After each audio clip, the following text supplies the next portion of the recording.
নিজের সাথে একটা নিজের বোঝাপড়া করেন যে আমি যে টিকটকে যে ভিডিওটা আপলোড দিলাম এটা আমার আখিরাতে কতটুকু কাজে লাগবে। এই টিকটকের কন্টেন্টগুলো নিয়ে আপনি কিয়ামতের দিন দাঁড়াবেন। কি টিকটক বানালাম, কি ইউটিউব বানালাম, কি কমেন্টস করলাম, কি বক্তব্য দিলাম, কাদের সাথে মিশলাম, আমার অ্যাক্টিভিটি কি ছিল।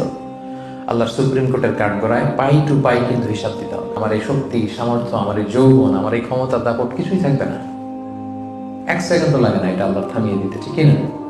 সেটা আমাদের খেয়াল করতে হবে, যে কোনো মুহূর্তে চলে যেতে পারে। এই যে আমি আলোচনা করছি, এখন আমি মৃত্যুর কোলে ঢুলে পড়তে পারি না? কথা বলেন না কেন? পারি না? পারি। So, আপনি যেখানে যে কমেন্টস বসিয়েছেন, যেখানে যে টেক্সট করেছিলেন, যেখানে যেটা বলেছেন, যত কন্টেন্ট আপনি ক্রিয়েট করেছেন, এগুলো সব আপনার আমল নামায় সেদিন তুলে দিবে কে? কিয়ামতের কঠিন ময়দানে আপনি কি কন্টেন্ট নিয়ে দাঁড়াচ্ছেন এটা একটু খেয়াল করবেন।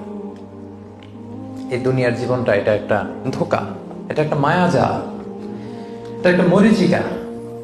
এই রং ধরা যৌবন জং ধরে শেষ হতে বেশি সময় লাগবে না, খুব অল্প সময়। দুনিয়ার এই সামান্য ভোগের সামগ্রীর জন্য আমরা টিকটকে, আমরা ইউটিউবে, আমরা সোশ্যাল মিডিয়া হ্যান্ডেলস গুলোতে যেন কোনো অশোভনীয়, কোনো অশ্লীল, কোনো আজে বাজে কন্টেন্ট যেন আপলোড না দিই।